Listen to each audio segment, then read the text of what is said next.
Here's part 2 of my tutorial on 3D printing cosplay props. I found that some printed props required much less effort than others. Like this Hulk fist from Yosh Studios that printed perfectly and was already sized ready to wear.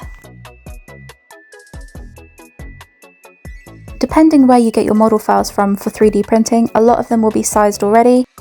So one important step that I forgot to mention is always size your helmets. I printed Yosh Studios Captain America Marvel Rivals helmet, and the first model was far too small, and then the second model I attempted was also far too big.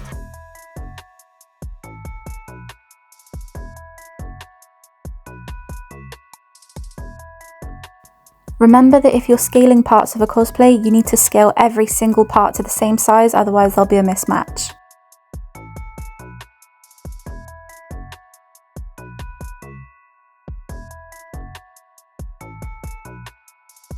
The next model I attempted was Ladypool, and I wanted to get this sized as perfectly as I could to my own head to make it wearable.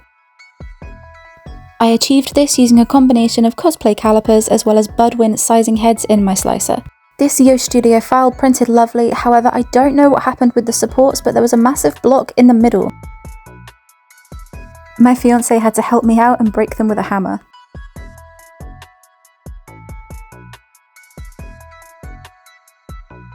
This cosplay helmet was a perfect fit for me, although I wasn't a huge fan of the cherry red filament that I used from Sunly. I think it looked just a little bit too pink, and I wanted to fix this colour. I also thought I'd try and print a different set of visors for this cosplay, but with resin as opposed to PLA.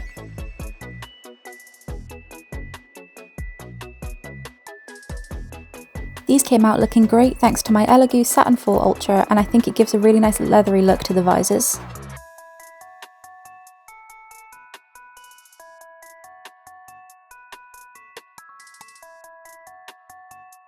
I started by spraying a few coats of primer to my Ladypool helmet and then proceeded with spray paint and then a finisher.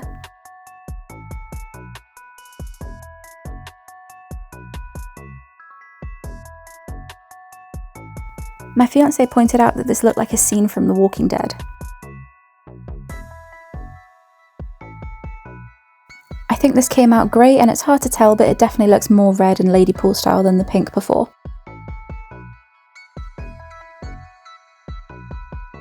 Stick with me for part 3 coming up soon.